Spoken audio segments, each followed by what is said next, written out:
Capek juga di weekend ya. Capek gak sih udah seminggu kita nyari duit? Iya gak sih? Enggak ya? Capek ya? Kalau udah capek saatnya kita happy-happy dong, ya kan?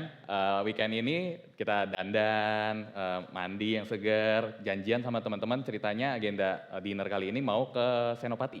Mau dinner di restoran Jepang. Yeah, keren banget ya. Sampailah kita di restorannya, vibe-nya kayak gini, wih asik, disambut sama waiternya, kita masuk, duduk, ngobrol-ngobrol, pesan makanan. Lalu tibalah makanannya, semangkuk kaisendon. Apa sih kaisendon tuh? Jadi dalam bahasa Jepang, kaisendon itu artinya seafood bowl, atau rice bowl intinya, terus di atasnya dikasih banyak sashimi. Sama kadang suka dikasih egg yolk buat ekstra creaminess-nya. Makanlah kita, satu suap, dua suap, pecahin dulu si egg yolknya biar creamy ya kan. Pas dapet si toro tuna, melty, buttery, dengan ikan-ikan fresh lainnya, sedikit kena wasabi dan nasi sushi yang gurih. Mantep, perfect. Tapi kira-kira udah makan banyak sashimi kayak gini di area Senopati, restorannya vibe kayak tadi, kira-kira habis berapa ya satu porsi ya? Ada yang bisa tebak gak? Aneh guys? 500? 200? Salah semua. Yang benar satu mangkok ini harganya 89.000 aja. Bener, dengan satu lembar kekuatan founding father kita, masih cukup. Masih cukup di Senopati beli satu mangkok kaisendon tadi, masih kembalian lagi.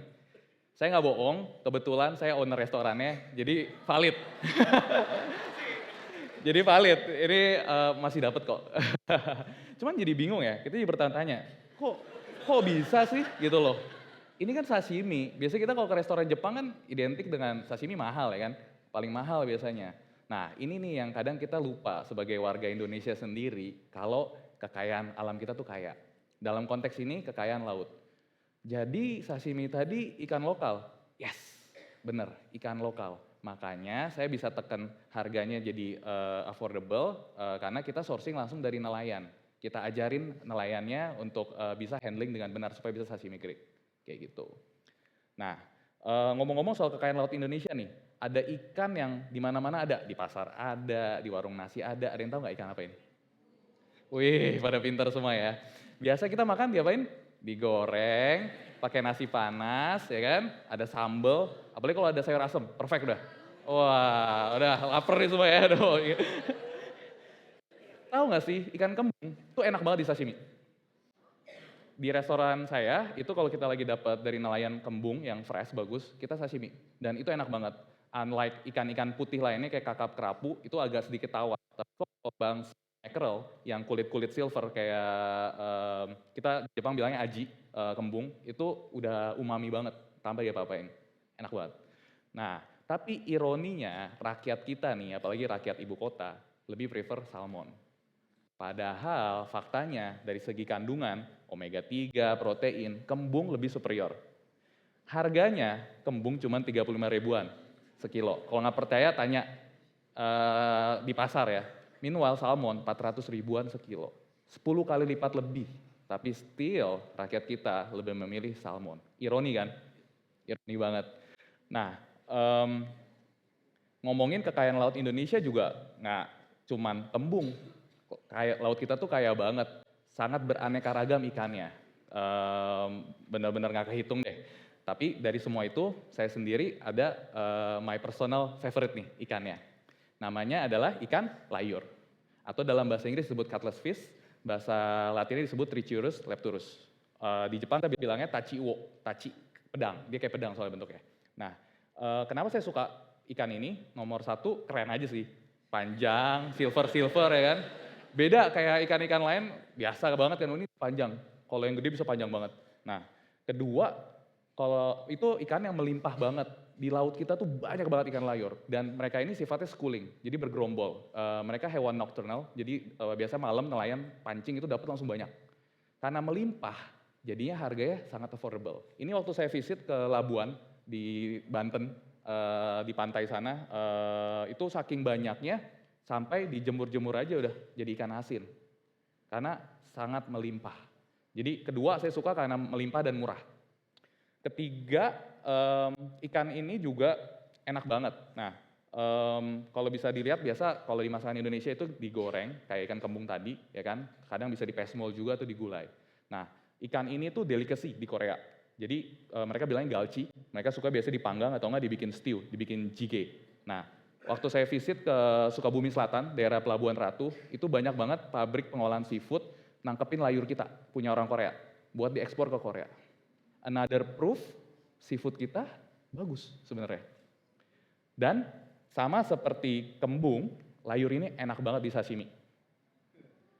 Ikan ini nggak ada sisik ya, jadi biasanya kita sedikit, kita goret-goret gitu, terus kita bakar, kita aburi dikit kulitnya. Jadi walaupun mentah tapi ada sedikit smoky-smoky-nya, enak banget. Nah, kalau penasaran cobain, nanti beres sesi ini ada break, saya ada di booth sana, saya bawa ikan layur dari Pelabuhan Ratu. Kalau teman-teman mau coba di sashimi rasanya gimana, silakan. Oke? Nah, jadi ikan kita udah bagus, kualitasnya melimpah. Terus kenapa kita masih kalah? Nggak usah ngomongin sama Jepang, sama Vietnam, sama Thailandnya kita masih kalah. Karena memang kita masih kalah banget dari sisi handling dan cold chain. Seafood itu barang yang sangat sensitif, cepet banget untuk nggak fresh, cepet banget amis. Jadi handling yang benar itu diperlukan supaya dia freshness-nya terjaga dan tetap bisa dimakan sashimi. Nah, kita nanti masih lacking banget di sini. Dan kalau kayak gitu simple dong, tinggal pemerintah dan semuanya kita kerjain beresin ini aja, nggak sesimpel itu. Karena unfortunately kita udah terlanjur terjebak di sebuah vicious cycle, lingkaran setan seperti ini. Kayak tadi kita, fakta ya, semua orang percayanya salmon, sukanya salmon. Kredibilitas ikan lokal di mata konsumen kita rendah, menyebabkan sebagai pelaku restoran, kita nggak mau dikomplain dong, udah aja pakai ikan-ikan impor lah, gampang. Daripada dikomplain, ntar amis, belum sourcing dari nelayan juga ribet. Menyebabkan permintaan ke pasar juga rendah untuk ikan-ikan lokal yang high quality. Jadi yang high quality semuanya ekspor. Yang masuk ke pasar lokal itu yang grade C, grade D, yang jelek-jelek semua. Menyebabkan tidak ada insentif untuk nelayan. Ngapain? Effort lebih, handlingnya dibagusin, toh pasar mintanya murah-murah kok.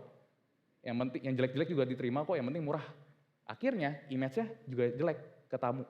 Itu terus berputar sampai sekarang rakyat kita nggak believe sama seafood lokal. Nah, unfortunately, ibarat masalah ini kue, kita itu selama ini fokus ke cherry on top-nya aja. Perbanyak sosialisasi, oke, sosialisasi ke nelayan, terus perberat import, supaya hopefully rakyat lebih pengen makan yang lokal. Nggak sesimpel itu. Atau main-mainin isu nasionalisme, nggak works juga kan. Nah, menurut saya, kita itu inti kuenya tuh sebenarnya satu, nggak jauh-jauh. Saya punya konsep, namanya tuh DISC. Apa itu singkatannya? Disruptive, innovation, sumber, cuan. Ujung-ujungnya cuan guys. Percaya deh, karena saya percaya ya, ini belief personal saya, kalau ada cuan, ada untung di sana, semua pihak di sistem akan put effort dengan sendiri, nggak usah disuruh, nggak usah dipaksa, mereka akan upgrade diri sendiri. Kecuali TEDx ya, ini tanpa cuan mereka mau bikin ini luar biasa sih. Jadi ujung-ujungnya harus cuan dulu. Nah, kalau misalnya kita balikin lagi nih, cycle tadi kita coba break ya, jadi lingkaran yang positif. Kalau demand pasarnya sudah ada, ya contoh dalam konteks saya bikin si Kaisendon harga bersahabat dengan barang lokal, dan kebetulan puji Tuhan lumayan penerimaannya bagus, di mana ada nih, ada cuan di sana.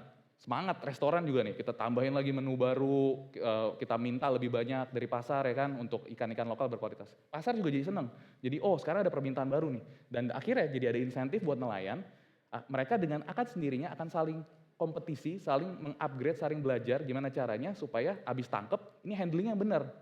Jangan dijemur, jangan yang benar deh pokoknya.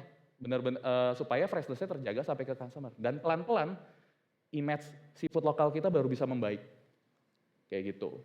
Nah, jadi Formula 1 harus punya inovasi yang sumber cuan.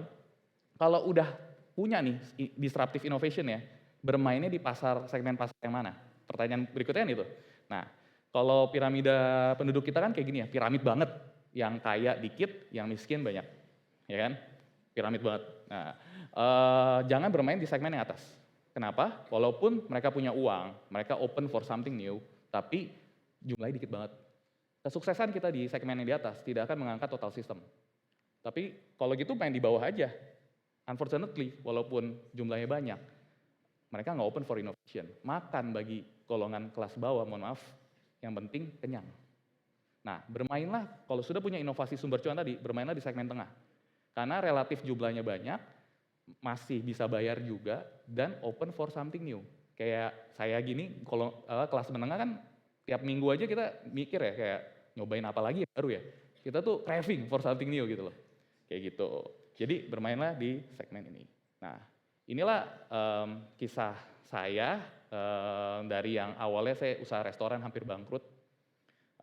Udah bingung waktu itu, trip, iseng-iseng trip sama teman, partners, kita ke Pulau Seribu, cuma 2 jam dari Jakarta. Di situ benar-benar eye open banget. Saya sebagai pelaku F&B ya, ngelihat di sana betapa kayanya laut kita. Ketemu abalon, nggak tahu saya ternyata 2 jam dari Jakarta tuh ada abalon, selama ini diekspor ke China. Dan kita tangkap ikan situ sama nelayan, kita sashimi, gak kalah sama Jepang.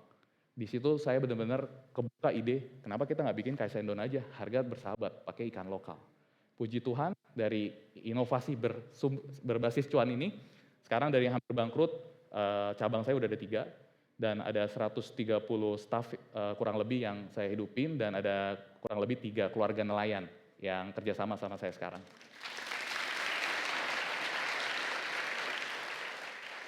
Di sini saya mau ngajak teman-teman pulang dari TEDx ini, explore, kaya banget, balik ke daerah masing-masing, banyak banget potensi kekayaan alam kita yang masih bisa kita explore.